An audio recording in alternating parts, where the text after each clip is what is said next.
Hello, and welcome to another great episode of Kingdom Social Justice Solutions Podcast. I'm your host, Shalonda Smith. I know it has been a minute since our last episode, but we're still promoting solutions to social justice issues.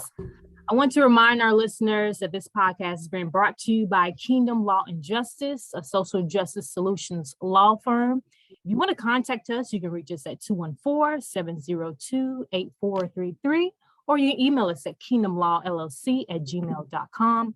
Also, check out our website at www.kingdomlawjustice.com. Also, please like us on Facebook and follow us on Instagram at Kingdom Law Justice. I'm excited today. We have a guest, and I hope I'm saying your name right, Mr. Claude Quartlbaum II. Yeah, but you can just call me CJ. CJ, all right, CJ. So CJ is a father, husband, leader, writer, and founder of Labor Forward. But I'll give him opportunity to further delve into where he's come from, how he's got to this point in life. But yeah, I'm excited. This is a great, I think, topic to kind of revive the podcast. Considering this year is Women's History Month.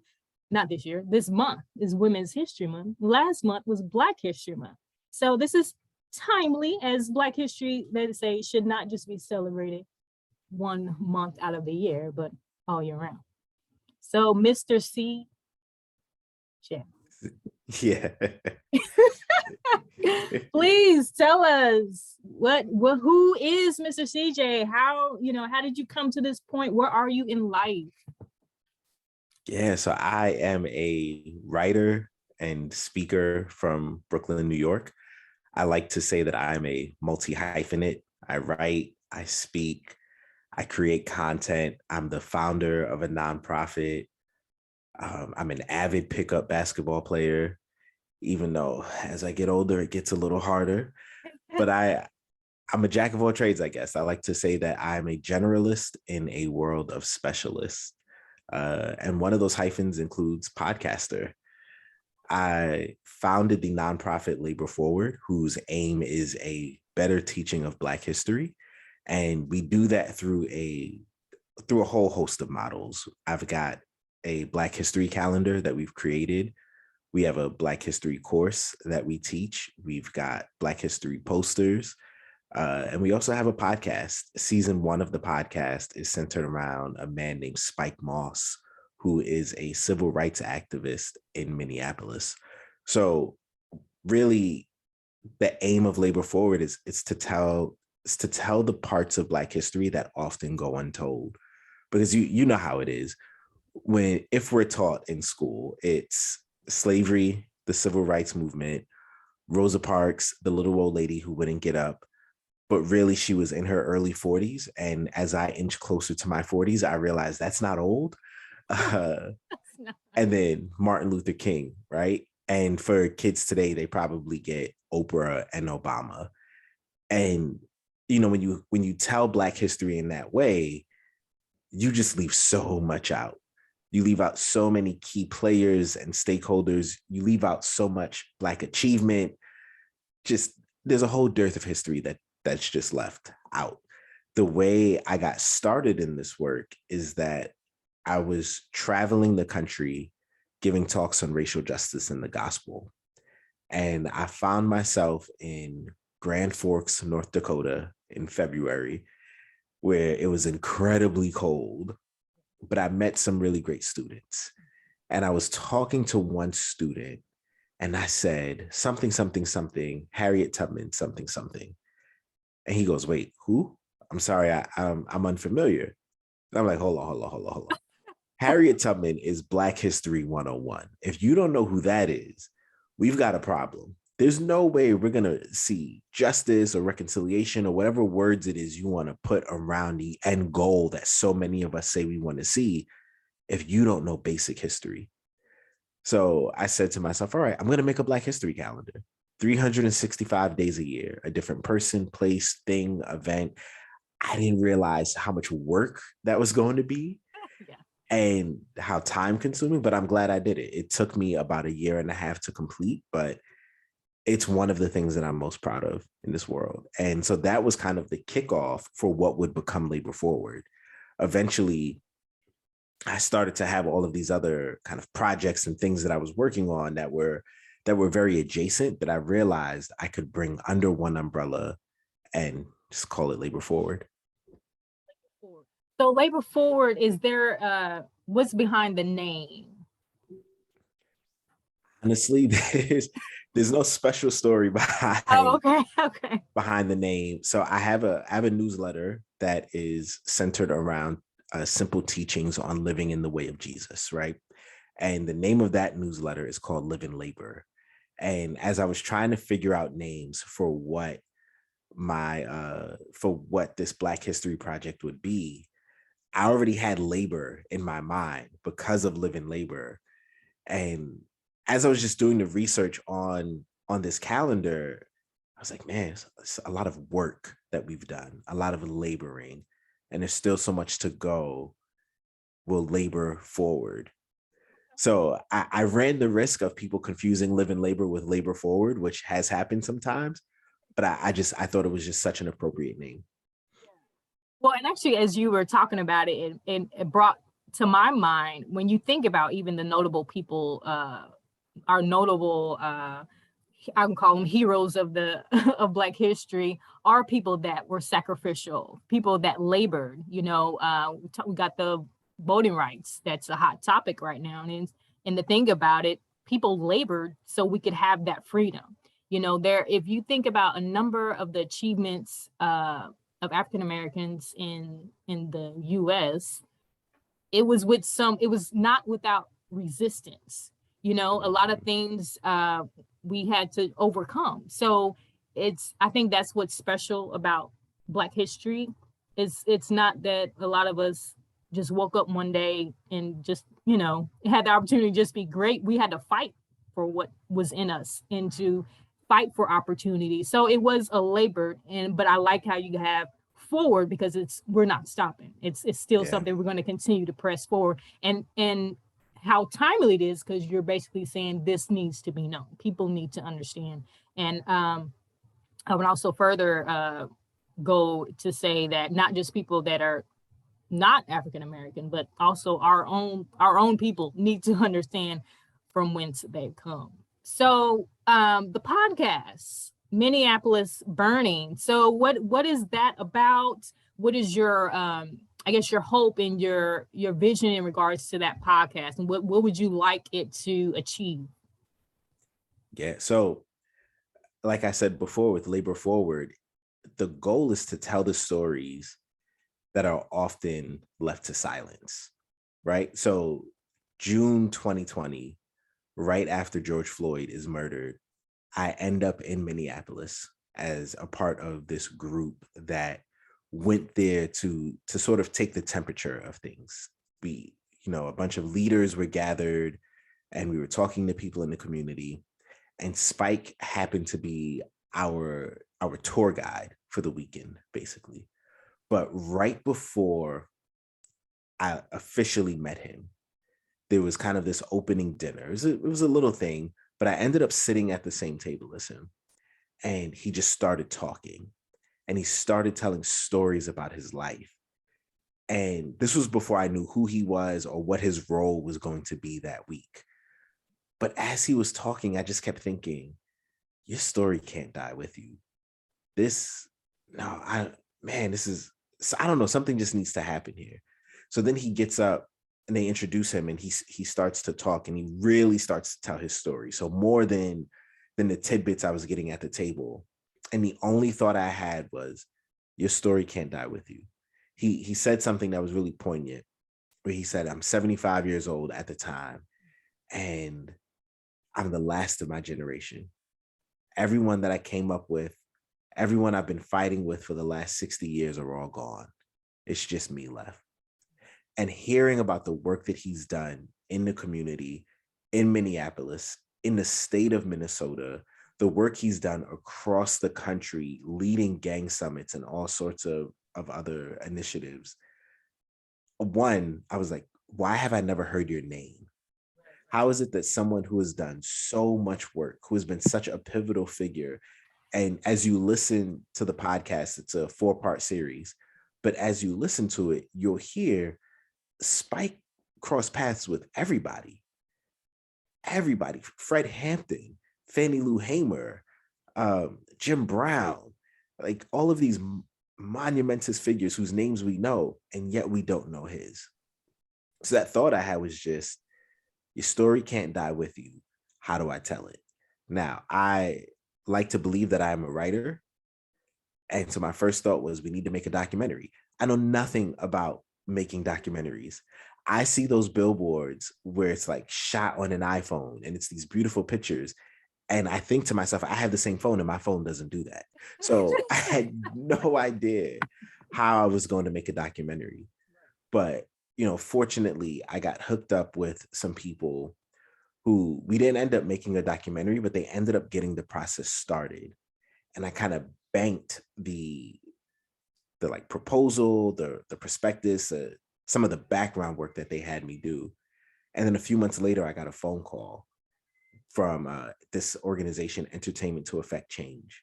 A friend of mine works there, and he goes, "Hey, we make content and media around social justice issues. And if you have time, check out Entertainment to Affect Change. They've done some really great work." But he said to me, he goes, "Do you have anything that you might want to do?" And I was like, "Well, actually, I do." And so we're on the phone. He's like, "Cool. So, create a one sheet, created this, created that." And I thought back to the work that I had done the previous few months. I was like, I have all of that already. We can get this ball rolling. So thanks to Entertainment to Affect Change, it was their idea to pitch this as a podcast. I was able to get this rolling. They hooked me up with interns. They hooked me up with sound engineers. And because of their help, I was able to get this story out. And the hope in this is, one, that we would know Spike's story. Two, it's that we would see kind of the hidden history that exists in this country, because everything he talks about in Minneapolis, where he talks about Minneapolis and the state of Minnesota being one of the most racist places for Black people in this country, which, again, like, I'm from New York. I assume that there's no world outside of here, but most people don't know about these stories. Most people don't know this history. And so I want to uncover these stories, because I am a firm believer that we're not going to get anywhere near a lot of people were claiming they wanted to be in 2020, which, almost 2 years later, we're seeing that a lot of the money has gone nowhere and the pledges were empty. But if we want to get to the place that we claimed that we wanted to be, then we need to know where we came from, because we have a history in this country that you don't just get to walk away from. You don't just get to sweep it under the rug. The only way to experience real justice, to experience real reconciliation, real healing, is by facing the wounds head on. And you don't do that when you have textbooks that say Black people came here as migrant workers. You don't do that when we're trying to have conversations about just teaching history well, and you've got people, writing statements and trying to ban any sort of proper teaching of history. You're not going to get where you want to be if you can't really tell the story. There's an organization out of St. Louis that I love, which is named Unpaid Labor. Again, I love this theme of laboring, but their tagline is, there can be no reconciliation without acknowledgement. And one of the cool things about that organization is their symbol is an American flag with a black stripe. And that black stripe represents the 12 generations of unpaid labor that built this country. And, their goal is to one day see that black stripe be a part of the American flag. Now, it'll likely never happen, but the point is to start the conversation. Right. The point is to get us to a place where we can acknowledge the effects that slavery had on this country. We can acknowledge the effects that Jim Crow had on this country, that brief, prosperous period of Reconstruction that was only held together by military enforcement had on this country. Right. And we can talk about where we are today. Don't tell us we're free when we're still dealing with the war on drugs and we're still dealing with mass incarceration, where Black maternal death is twice that of white women, where if you are a Black kid born in poverty, you are like 70% more likely to stay in poverty than a white child born in poverty. Like, don't all of these things matter? And if we're going to get to the place where we're seeing a truly equitable and just society, we have to be able to have those conversations. Right, right. And I had did some research, and not to get too far off the topic, but you kind of brought up something that made me think of something. And in comparison to like apartheid and the different, just the genocide, the different things that happen in Rwanda, just the different things that happen on the continent of Africa. And but there were ways that they dealt with it. And one of them was that kind of element of reconciliation. They would have these kind of like a informal kind of court. And what it is, it just gave people an opportunity to come and share their stories. And it was this open dialogue, and this was this acknowledgement. And I've also got some training in mediation, and that's kind of what we talked about in that regards too. And sometimes even when someone is wanting to sue someone or sue a doctor, sometimes you just want to be acknowledge that what you did was wrong.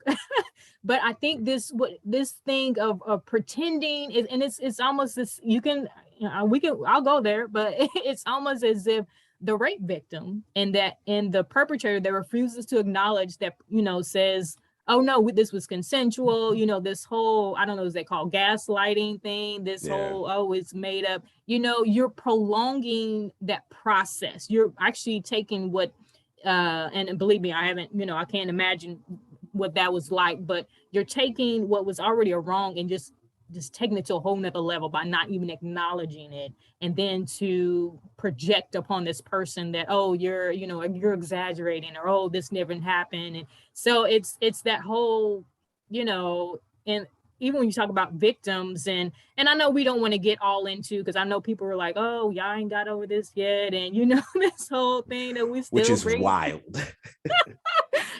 Well, because that's what we're saying. We're saying these effects is because of this long history. You cannot deny.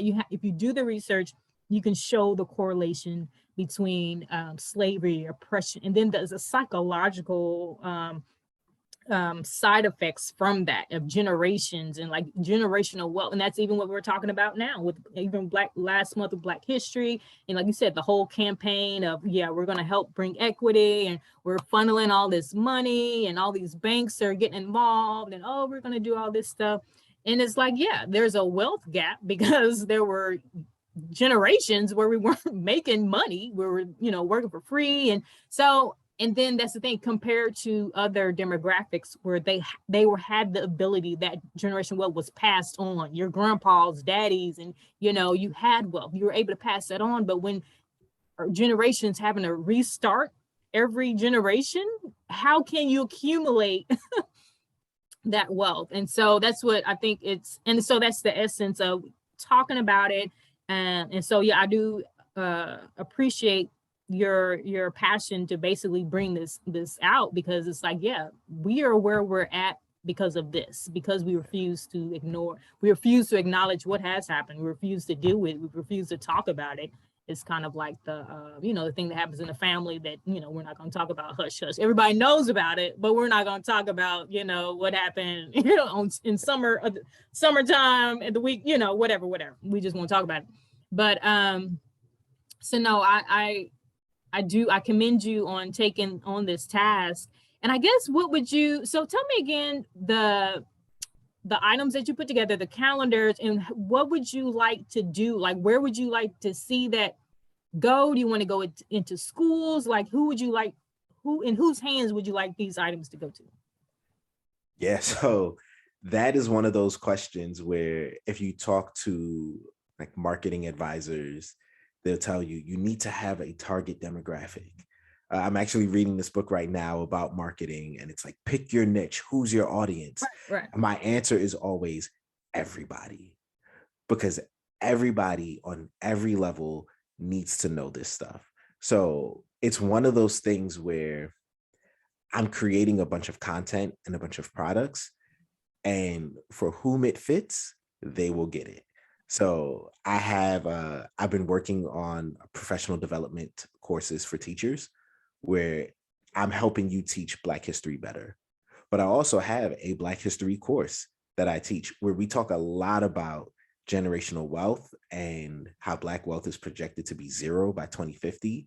The factors that have government backed factors that have led to where we are today, boxing us out of earning potential. I teach that over Zoom, and I found that I've had people as young as 17 and as old as 67 take that course. Okay. Black, white, everything. It's, again, everyone needs to get this information. So there's no one specific group. But I feel like as I'm creating the different products, it's landing in different places. It's almost there's that saying, your work will find its audience. So like the posters, I found that teachers really enjoy having those in their classrooms because it's a great launching point. It's a great kind of resource and conversation starter. I give this away for free, but it's a list of just resources for someone who's saying, hey, I want to know more about this subject, specifically from like a racial justice standpoint, from a history standpoint. Here's books, podcasts, videos, all these different like forms of media that you can consume so that you can get a better understanding. What else? The calendar. I want to get that in everybody's hands. I don't know who that's for specifically. It's for everybody because you need to know about Black history outside of February. If you're an adult, you need to know what you didn't learn. If you're a kid, you need to learn it now so you're not 30 something saying, man, I wish I had learned this thing. Ultimately, though, I look and I say, for Black kids specifically, right? You grow up to become what you see. And unfortunately for us, the majority of the images we see of successful Black people are athletes and entertainers, right? So I think about there's this Chris Rock joke where he talks about the neighborhood that he lives in New Jersey. And he goes, yeah, I live there. Jay-Z lives next to me. Mary J. Blige lives next to me. And you know who else does? Dr. Finkelstein. And he goes, do you understand what it takes to be a Black person to live in my neighborhood? You have to be one of the best comedians ever, the best rapper ever, the best R&B singer ever, or if you're white, a dentist. And so when I think about that and this idea of kids growing up to become what they see, I want to give them a greater vision. Right. Because if our kids grow up thinking that the only way for me to achieve success are in these fields where 0.001% make it, what's going to happen when the overwhelming majority of them inevitably fail? What happens is you get a situation like Cleveland. So a couple of years ago, a bunch of friends and myself, we went to Cleveland to go see a Cavs game and a Browns game. We do this thing called Sporto Weekend every year. Pre-pandemic, we would go to a different city and see a basketball and a football game. And we were in Cleveland, and it was weird. So you've got 8 Black people walking around, and we're like, where are all the Black people? In the arena, 20,000 seat arena, it's like every seat was white except ours. But then you looked, and everybody who was serving was Black. And it was, I asked the question, I was like, do only white people have disposable income in Cleveland? So we ended up at an ice cream shop that 2 Black high school kids were working at. And I asked them, I was like, yo, where are the Black people? It was 2016. It was the year that the Cavs won the championship. LeBron James is there. You would think we would be trying to, our kids would be trying to go to those games. And they were like, yeah, it's hard out here for us. Like the only way to make it on any level is to get out if you're Black. And that's when you think about who occupies the low wage jobs, when you think about who the majority of the essential workers were these past 2 years, it's been disproportionately us. And there's nothing wrong with being a garbage man. There's nothing wrong with working a lot of these jobs. But we also know that people who work these jobs, they don't get to build wealth. They're the ones more likely living paycheck to paycheck. I want our kids to know we have been pioneering psychologists. We have invented the technology that has led to a lot of billion-dollar companies. We have been great writers and speakers. We have been great leaders. Before Kamala, Shirley Chisholm ran for president of the United States. These are things that we need to know because I want our children to have greater vision. But when I think about white kids, I think about Charlottesville. What was that, 2017, 2018? You had these young white men with tiki torches marching down the street talking about you will not replace us. And we built this country. That is a direct result of not being taught history properly. That is a direct result of not understanding that, one, you did not build this country.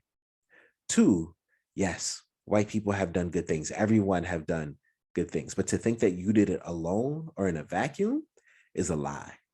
And if I start going down a list of things that Black people invented, you will realize that without us, this country would not be what it is today. The traffic light, right? Something as simple as that. The foldable baby carriage, that's us. Women get their period every month. Who invented the pad? That was a Black woman. I think about Ring and Simply Safe, these billion-dollar home security companies. It was a Black woman in Queens that invented that technology.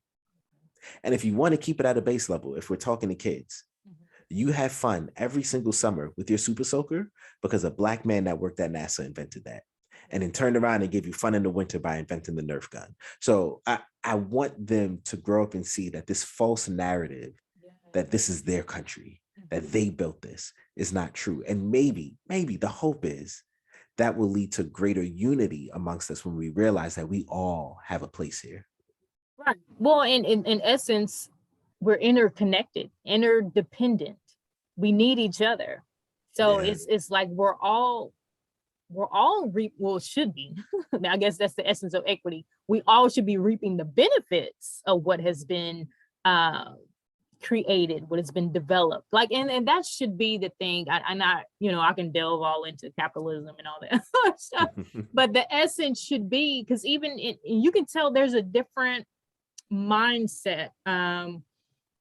And I don't know, I guess I don't want to generalize, but the people that bring things to market is like, this is for the betterment of all of us. This is, it's created with with all of us in mind. But then when you think of, I don't know if you heard of the face recognition, but they can't recognize. So it's like, okay, but it's the thing about, I think us too, as minority African Americans, and I guess come from me because I grew up in the Midwest. So you have to consider others, because you know what I'm saying? You're always in the minority, unless you're of course around your family or in church or whatever, but you're always kind of considering other people. How do I navigate in this situation?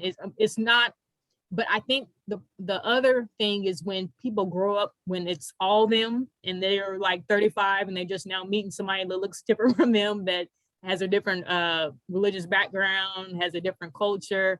And I think that's unfortunate, because that means you kind of robbed yourself. You haven't given yourself an opportunity to really experience other cultures, other people. You haven't really given yourself opportunity to expand your horizon, to be more open-minded to what else is out there, how other people are living. And so I feel like we've been blessed to kind of have that advantage. I guess you can look at it. That's the way I guess my perspective is looking at by being a minority. And I guess like me growing up in a place where I was a minority and then interacting with other cultures is giving me, I feel like it's helped even with my career development, because I now know how to flow in different environments and different people and different social economic environments and different culture environments. And it just gives me, I think it gives me, what's it called, the versatility, so I think that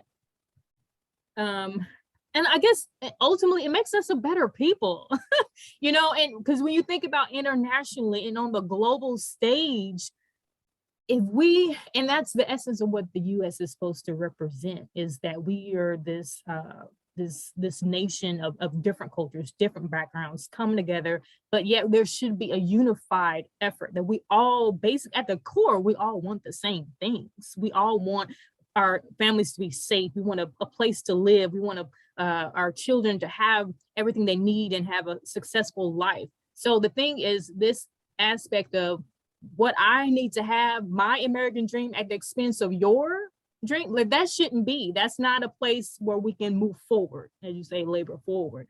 In order for us as a people, as the United States, to move forward, we have to acknowledge everyone is there. And I'll go to the spiritual level on that, which talks about the body, where the word of God talks about the body. And no part, they said, even the ones you can't see, they're no better or no greater than the other parts, but they all play a part. And that's what I think we have to see as a people, as a culture.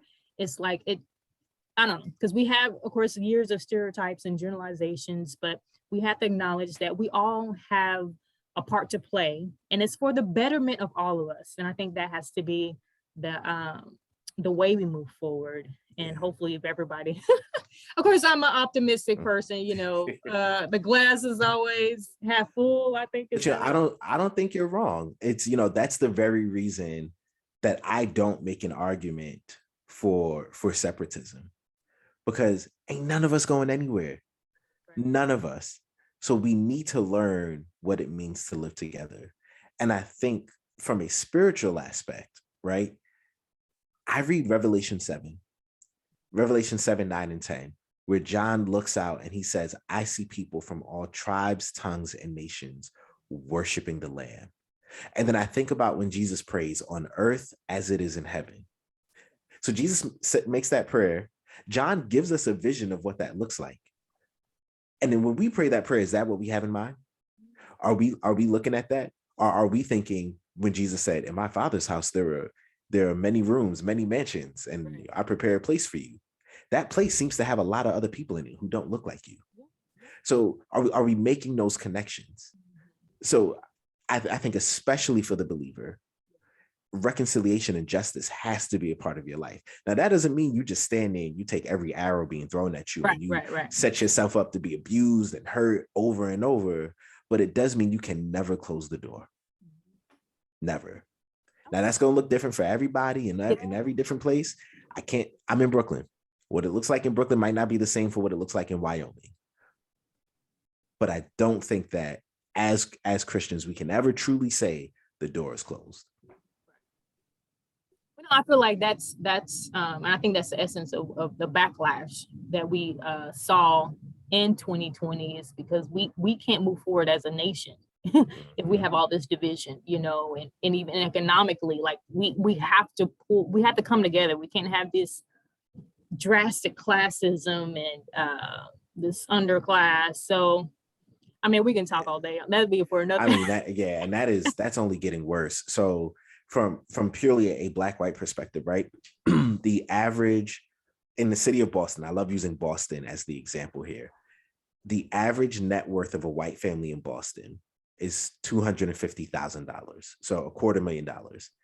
The average black family's net worth in Boston is $8. 8. 1, 2, 3, 4, 5, 6, 7, 8. But Boston is drastic. You go country as a whole, the average white net worth is $117,000, and the average black net worth is $17,000. So we're looking at black wealth being 10% of white wealth in this country, and it's projected by 2050 for black wealth to be 0. So it's not even like we're trending upward; we're trending backwards. If you don't think that those conditions create some sort of strife, if you don't think those conditions create some sort of hostility, and you continue to support policies that only widen that gap, right, by design, you're not trying to see healing. You're not trying to see things get better. Now we can do a whole series on that. But no, I want to take this opportunity for I'm assuming this is elements that you're discussing on your podcast. So please let the people know where they can get your podcast, where they can learn about these the teaching that's on. Is it on YouTube or? So I teach it over Zoom. roughly every other month or so. Okay. So how do they get in contact with you to get involved? Yeah, so everything, follow me on the socials, at Labor Forward on Instagram. On Twitter and Instagram, you can follow me personally at CJ_Quartlbaum. I realize that I just say my name thinking people are going to know how to spell that. But a friend of mine I've been friends with him for 30, 35 years now. He goes, I've known you my whole life and I don't know how to spell your name. So you need to spell that for people. So it's CJ_QUARTLBAUM, Instagram and Twitter. For the podcast, the Labor Forward podcast, this season 1, Minneapolis Burning, it's 4 parts centered around the story of Spike Moss. I really, really encourage you to listen to it, rate it, review it, share it with your friends. You can find that on Apple Podcasts and on Spotify. Just search for the Labor Forward podcast.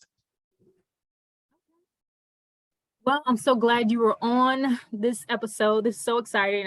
I'm just thinking about all kind of things we could talk about. So just had a great time discussing with you. I look forward to, maybe I have to get on there and see what you got, what kind of content you have there. And I'll definitely promote it as well.